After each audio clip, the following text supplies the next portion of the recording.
Heart attack যদি কারো হয় কিভাবে বুঝবেন? দেখেন মিডিয়ার ভাইরা প্লিজ, এটা খুবই ক্রুশিয়াল, খুবই ইম্পর্টেন্ট, এটা প্রচার করতে হবে। কারণ এটা হাজার হাজার মানুষ ইনশাআল্লাহ আল্লাহ চাহে তো এইটার বদলতে হয়তো বা আল্লাহ তাআলা তার জীবনটা রক্ষা করবে।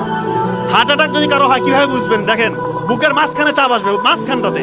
অনেকে মনে করেন বুকের বাম পাশে মনে হয় চাপ, না, বুকের মাঝখানে ব্যথা বা চাপ, এমন চাপ যদি 20 কেজি ওজনের একটা পাথর আপনার বুকে চাপা দিই তাহলে কেমন ওজন লাগবে? ভারী লাগবে না? মনে হয় একটা ভারী কিছু চাপ দিচ্ছে, এরকম চাপ অনুভব হবে। সাথে এই চাপটা আপনার এই শোল্ডারে বাম হাতের দিকে ছড়িয়ে পড়বে, হাতটা মানে কপ কপ কপ কপ করতেছে, আপনার ওই সময় ঘাম ছুটবে, সাথে শ্বাসকষ্ট হবে এবং আপনার বমি বমি ভাব আসতে পারে এবং মৃত্যুর ভয়। এই কয়েকটা ফিচার যদি আপনার থাকে আপনি কাল বিলম্ব করবেন না। যদি হাসপাতাল পাশে থাকে অবশ্যই হাসপাতাল নেবেন, কিন্তু অনেকের এরকম হয় যে হাসপাতাল একটু দূরে আছে।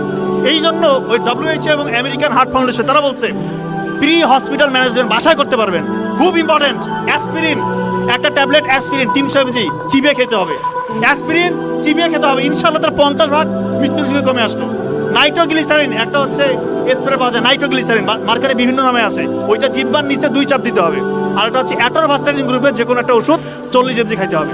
আল্লাহ চাহে তো তার মৃত্যুর ঝুঁকি ইনশাআল্লাহ আপনি 70-80% বাসার মধ্যে কমে দিলেন, এরপর দ্রুত হাসপাতালে নিয়ে যেতে হবে।